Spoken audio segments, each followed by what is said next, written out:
Olá pessoal, tudo bem? Sejam todos muito bem-vindos e muito bem-vindas a mais um vídeo de questões comentadas aqui da JJ Mentoria, usando o nosso método JJ para usar esse que é um dos principais tipos de estudo para qualquer concurso e que obviamente não é diferente no caso das provas de residência médica, que é exatamente a resolução de questões de concursos anteriores.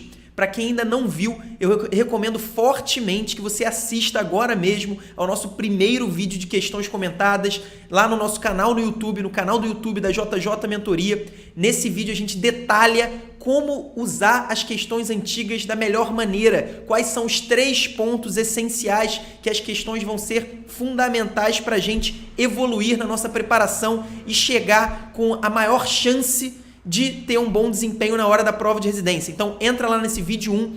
Hoje eu trouxe aqui 4 questões importantes para vocês. Claro que a gente vai falar um pouquinho sobre a metodologia ao longo dos comentários, mas é importante que você saiba também lá os detalhes nesse primeiro vídeo. Então eu vou compartilhar minha tela agora para vocês, para a gente começar a ver as questões de hoje.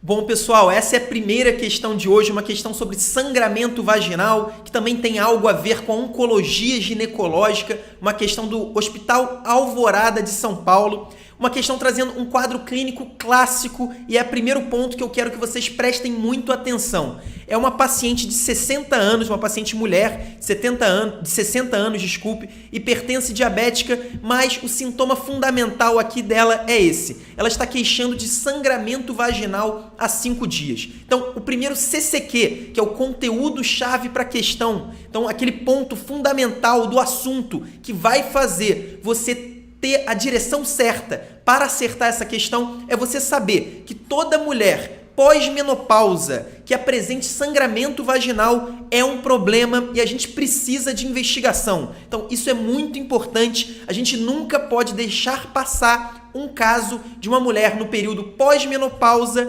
que começa a ter sangramento vaginal. Então, cuidado, muita gente se confunde. Depois eu vou falar um pouquinho sobre as principais causas do sangramento vaginal pós-menopausa, mas o primeiro ponto é esse. A gente precisa investigar, é um quadro importante. E por que é importante? Por conta do risco de haver um câncer de endométrio. A gente sabe que o principal sinal do câncer de endométrio é o sangramento vaginal no período pós-menopausa, que é exatamente a faixa etária mais acometida pela doença. Então, cuidado com isso.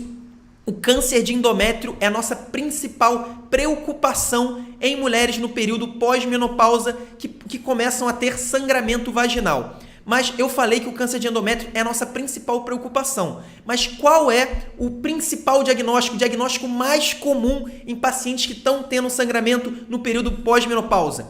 É a atrofia endometrial. Então, esse é uma coisa que é meio contraintuitiva, mas é fundamental que a gente tenha muito bem sedimentado. O diagnóstico mais comum é a atrofia endometrial, mas o principal diagnóstico, aquele que a gente tem que ter mais preocupação, que a gente é obrigado a excluir por conta da gravidade, é o câncer de endométrio. E aí eu queria chamar a atenção de vocês aqui no enunciado que a banca fez questão de dizer que essa paciente é hipertensa e diabética. Essas duas doenças, essas duas comorbidades são fatores de risco para o câncer de endométrio. Então, a gente tem um grau de preocupação ainda maior nessa paciente. E é importante também, a banca cita que a paciente não está fazendo terapia de reposição hormonal. A gente sabe que a TRH é uma das principais causas também de sangramento vaginal no período pós-menopausa, mas obviamente ela só vai ser causa de sangramento se essa paciente estiver fazendo a reposição hormonal. Então, nesse caso, os 2 principais diagnósticos, sem dúvida, são a atrofia endometrial, que basicamente é um diagnóstico autolimitado, que não tem problema nenhum, é o diagnóstico mais comum, e do outro lado, o câncer de endométrio, que é menos comum do que a atrofia endometrial, mas é muito mais grave e por isso a gente sempre tem que tentar excluí-lo. E aí, passando para a questão, a gente vai para a última frase do enunciado. Eu tenho martelado muito isso nos últimos vídeos sobre a última frase do enunciado, porque é muito importante. É nessa última frase, é no último trecho do enunciado que a banca vai te perguntar o que ela quer saber.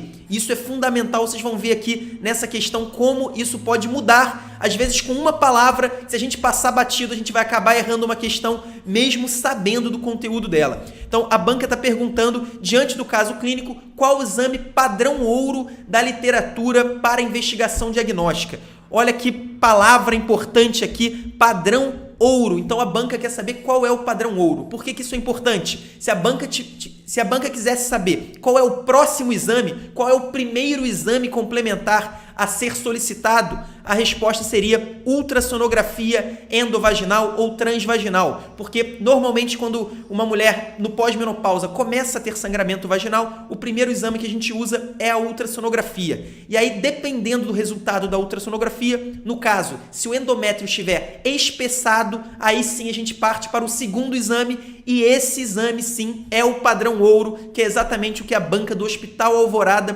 pediu nesse caso. E aí, qual que é o exame?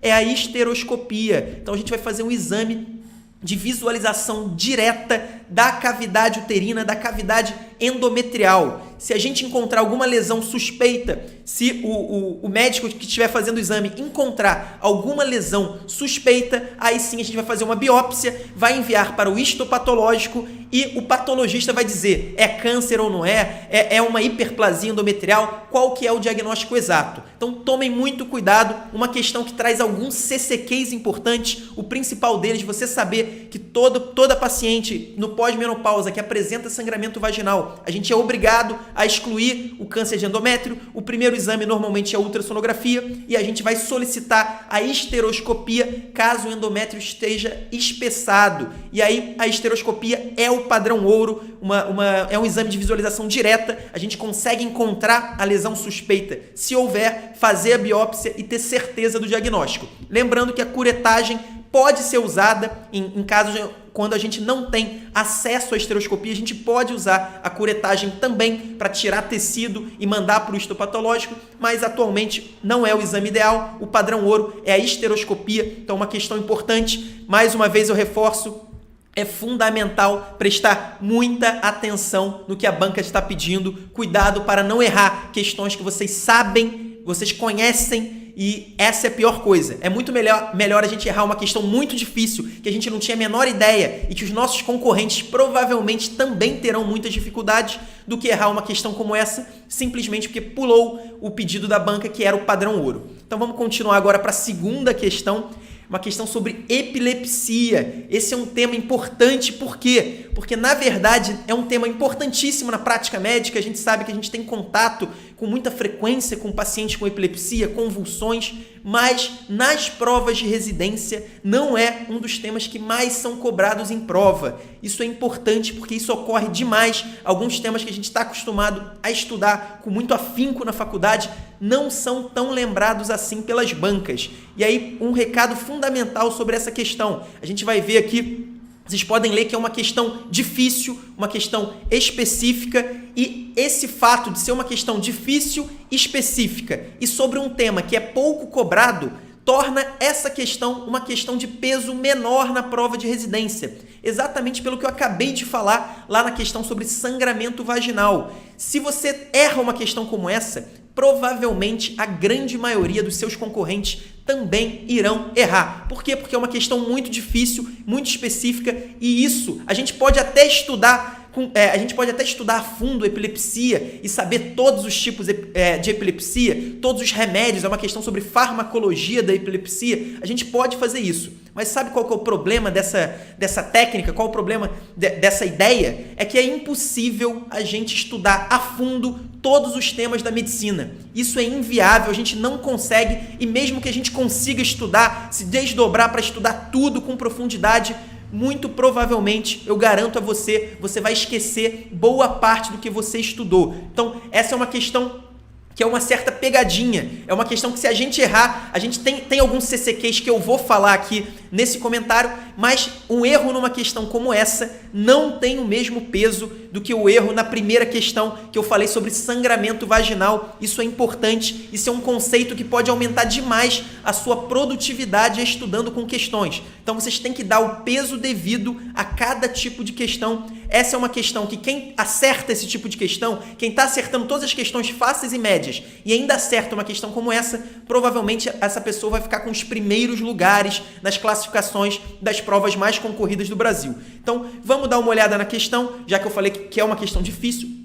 Traz um paciente de 23 anos de idade, ele relata episódios de lapsos breves e súbitos de consciência, sem perda postural, e aí também ele traz um eletroencefalograma com um padrão aí, que é o padrão em descargas em ponta onda generalizada de 3 Hz. Olha que questão difícil, mas a gente pode, mesmo que a gente não tenha absoluta certeza do diagnóstico, só esse relato aqui de episódios de lapsos breves e súbitos de consciência fazem a gente pensar na crise de ausência, que é chamada também de pequeno mal da epilepsia. A gente sabe que existe o grande mal, que são as convulsões generalizadas, aquelas convulsões clássicas que a gente está acostumado, e existem também o pequeno mal, que são aquelas crises de ausência, que são famosas, os leigos conhecem inclusive, e nesse caso, esse tipo de eletroencefalograma aqui, vocês não precisam memorizar isso, mas é o tipo de eletroencefalograma que é típico das crises de ausência do pequeno mal. Então, o mais importante é vocês verem o quadro clínico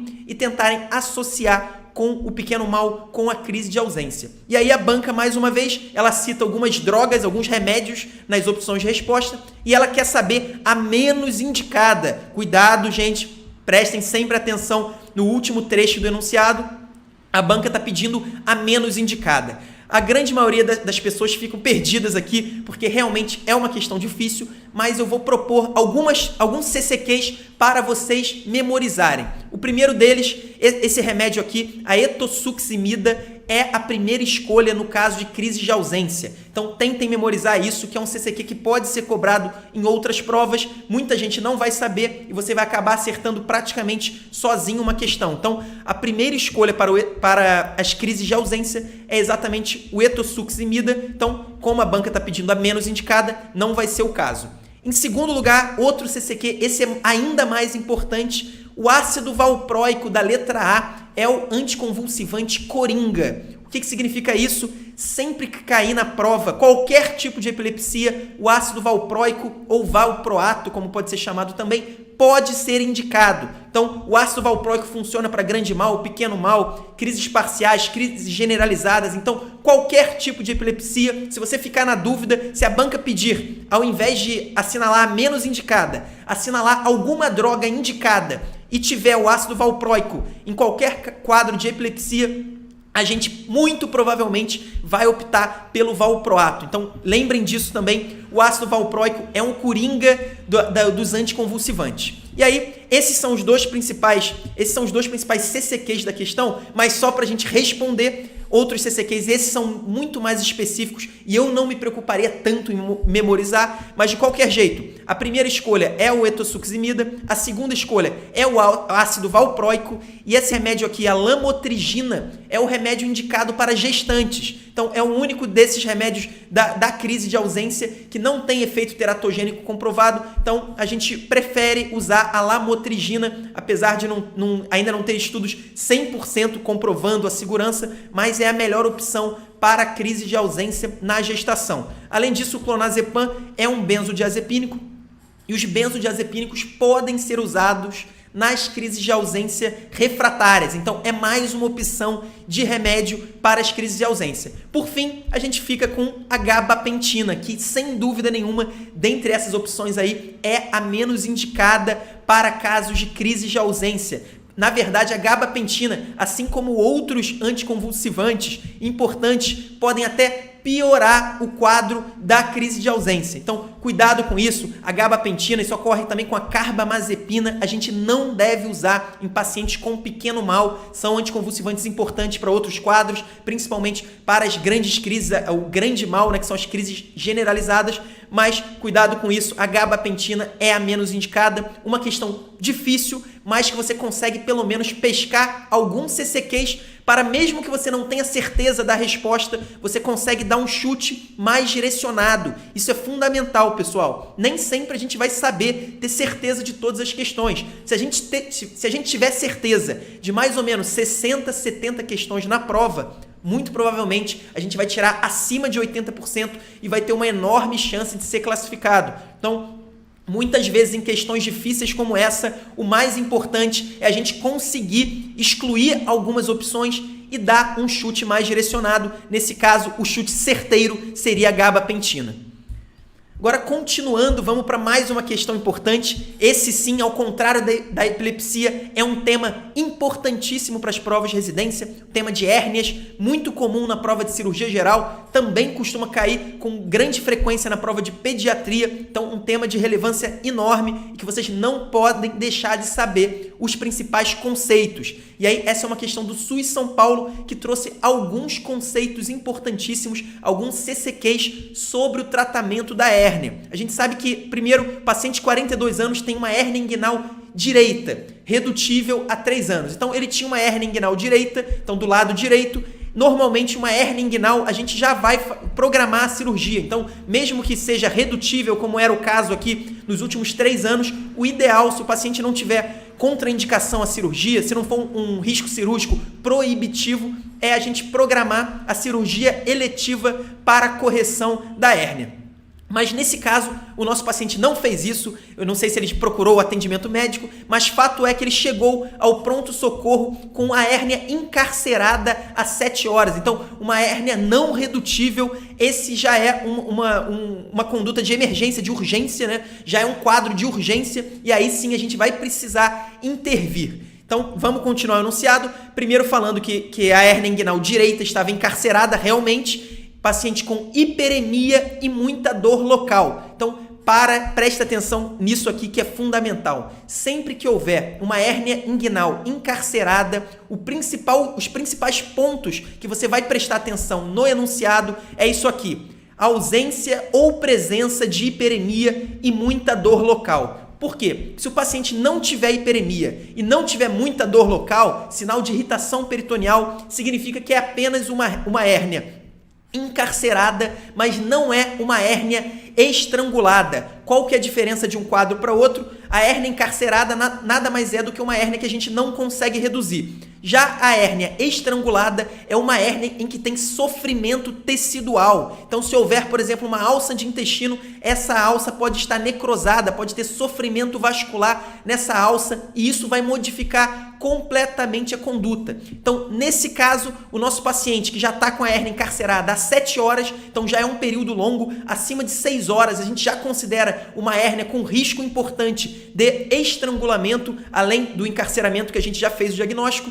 E aí, somado à hiperemia e a muita dor local, a gente já tem praticamente o diagnóstico, pelo menos ali nas provas de residência, de uma hérnia estrangulada, e aí a nossa conduta vai ter que levar isso em conta. Então, o paciente está estável hemodinamicamente e a banca quer saber a conduta. Então, o último trecho do enunciado, dessa vez, não teve pegadinha, mas a gente tem que acertar a conduta. E aí, importante, se a hérnia estivesse encarcerada, mas sem sinais de estrangulamento, qual seria a nossa conduta? A nossa conduta seria essa aqui da letra E. A gente faria uma analgesia para facilitar a redução manual e tentaria reduzir a hérnia. Então, tornaria ela de novo uma hérnia redutível para aí sim programar a cirurgia eletiva de correção da hérnia inguinal. Então, esse é o mundo ideal numa hérnia encarcerada. A gente conseguir reduzir manualmente, faz uma analgesia para facilitar esse processo e depois faz a cirurgia eletiva. Mas nesse caso, com uma hérnia com sinais de estrangulamento, a gente não pode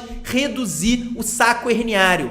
Por quê? Porque se a gente reduzir um saco herniário que tiver tecido necrosado, então se tiver, por exemplo, uma alça de intestino necrosado, essa alça vai para a cavidade peritoneal e aí a gente vai ser obrigado a fazer uma laparotomia mediana. E tudo que a gente não quer, num caso como esse, é fazer uma laparotomia mediana. Então vocês podem ver que a letra D também está errada. A letra D a gente só vai fazer primeiro se houver uma hérnia estrangulada que se reduziu por qualquer motivo, pode ser por erro médico ou até uma redução espontânea. Nesse caso, a gente vai ter que procurar se essa hérnia realmente tinha sofrimento vascular, se a gente vai precisar fazer uma enteroctomia. Então, se a gente vai ter que tirar parte das alças intestinais que tiveram esse sofrimento vascular ou não. Então, a laparotomia mediana é só quando a gente tiver esses sinais ou sinais de irritação peritoneal difuso pelo abdômen. Então, nesse caso, já pode ter havido aí um sofrimento vascular que ficou lá na cavidade intraperitoneal. Nesse caso, a gente precisa abrir. Porém, como isso ainda não aconteceu, a conduta, no caso de hérnias com suspeita de estrangulamento e de necrose de alça intestinal, é essa aqui, a ingnotomia direita. Então, a gente vai fazer uma abertura inguinal por via inguinal, não é uma abertura de abdômen, de laparotomia. A gente vai verificar se realmente existe ou não sofrimento vascular, se existe ou não necrose. Então, a gente pode tirar a parte dessa alça intestinal se houver necrose e vai corrigir a hérnia por via inguinal. Então, essa é a conduta no caso de sinais de estrangulamento em que não houve redução e que não há sinais de irritação peritoneal, não há um quadro muito grave, mas há sinais de estrangulamento. A gente vai fazer uma abertura por via inguinal, vai corrigir a hérnia, vai tirar a parte do intestino que tiver que tirar, e essa é a conduta ideal. Portanto, uma questão boa que traz alguns CCQs sobre o tratamento de urgência da hérnia encarcerada, da hérnia estrangulada, e a melhor resposta, sem dúvida, letra B.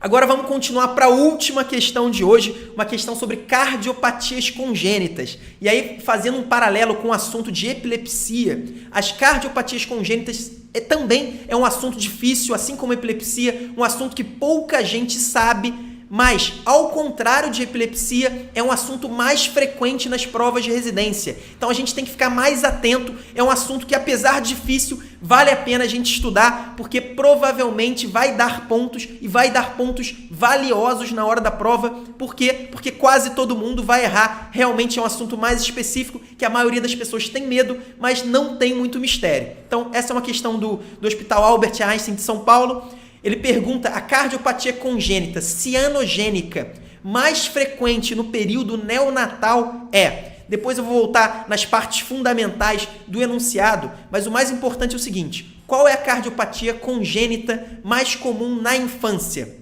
Sem dúvida nenhuma, apesar de ainda haver divergências na literatura, a maioria das referências e o que você vai marcar quase sempre na sua prova de residência médica é essa letra D aqui, a tetralogia de Fallot. Então, a tetralogia de Fallot é a cardiopatia congênita mais comum na infância. Porém, essa questão teve uma pegadinha, uma maldade, é até um pouco questionável, mas de qualquer jeito, o hospital, a banca do Albert Einstein, na verdade, pediu a cardiopatia congênita cianogênica mais frequente no período neonatal. Então, ela não pediu a cardiopatia congênita cianótica mais comum, nem a cardiopatia cianótica mais comum na infância. Ela quis saber no período neonatal. E qual que é a mudança disso? Para a gente conseguir explicar devidamente essa questão, a gente precisa relembrar o que é a tetralogia de Fallot, quais são as alterações. Como o nome já diz, são 4 alterações congênitas no coração. A principal alteração, que inclusive leva a todas as outras, é a obstrução da saída do ventrículo direito. Então ocorre uma estenose pulmonar e o trato de saída do ventrículo direito está obstruído. Essa obstrução leva a uma hipertrofia do ventrículo direito. Então essas já são 2 alterações,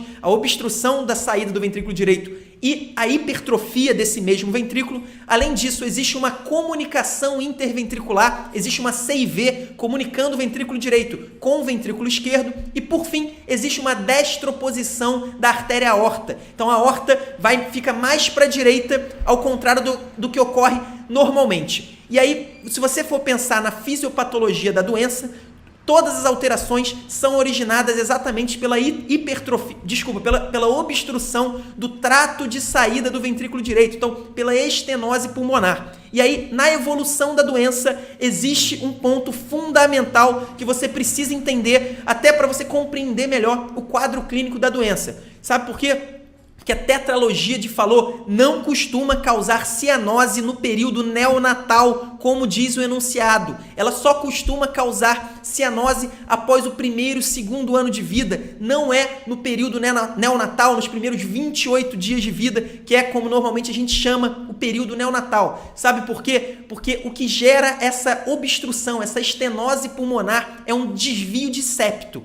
E esse desvio de septo vai se acentuando com o crescimento da criança, do bebê, da criança, e por isso essa obstrução só fica mais grave, só fica clinicamente mais aparente após alguns meses, após o primeiro ano, segundo ano de vida. E aí, quando essa obstrução fica importante, começa a comunicação dos ventrículos. Então, o sangue do ventrículo direito, ao invés de ir para a artéria pulmonar, como existe essa obstrução que está mais grave, ele vai pela comunicação, pela CIV, para o ventrículo esquerdo. Ou seja, o sangue que deveria ir para a artéria pulmonar para ser oxigenado, ele não é oxigenado como deveria, ele vai para o ventrículo direito, ele vai para o ventrículo esquerdo, e aí começa a cianose. Então, é por isso que essa questão aqui não é a tetralogia de Fallot. A tetralogia de Fallot é uma doença, é a cardiopatia congênita cianótica, segundo a maioria das referências, mais comum, porém não costuma ter cianose no período neonatal. A gente pode até questionar a banca, que ela não foi tão clara assim no enunciado, mas essa foi a ideia da banca. E aí, qual que é realmente a cardiopatia congênita mais frequente no período neonatal, a que causa efetivamente cianose no período neonatal? É exatamente essa aqui, a letra E, a transposição dos grandes vasos da base. O que significa isso? Significa basicamente que a circulação pulmonar e a circulação sistêmica, elas não se comunicam. Então, o sangue vai do ventrículo direito para o pulmão e volta para o átrio direito. Então, o sangue oxigenado fica ali naquele coração direito e o sangue do coração esquerdo, ele fica no coração esquerdo e na circulação sistêmica sem ser oxigenado. Então, a cianose é muito precoce na transposição dos grandes vasos da base. Na verdade, o feto só é viável nesse tipo de cardiopatia congênita porque existe o canal arterial que comunica as duas circulações. E aí, no nascimento, quando esse canal começa a se fechar, já está fechado ou vai se fechando nas primeiras horas, aí começa a cianose e por isso o Hospital Israelita Albert Einstein considerou a transposição dos grandes vasos da base como a cardiopatia cianogênica mais frequente no período neonatal. Uma questão difícil, mas uma questão importante para a gente memorizar e para a gente rever alguns conteúdos importantes sobre cardiopatias congênitas. Pessoal, essas foram as 4 questões de hoje. Espero que vocês tenham gostado, espero que tenham ajudado vocês a evoluir, não só nos temas que as questões abordam, mas principalmente evoluir fazendo questões, adquirindo uma melhor malandragem de prova, às vezes acertar uma questão, mesmo que essa questão seja muito difícil e que você não a domine e principalmente não cair em pegadinhas. Se vocês tiverem essa mentalidade, daqui até o final do ano, eu tenho certeza que vocês vão estar muito bem preparados para as provas de residência, muito melhores do que as pessoas que estudam com questões no modo automático, sem refletir sobre elas, sem realmente usá-las para evoluir. Então, até semana que vem para o nosso próximo vídeo de questões comentadas.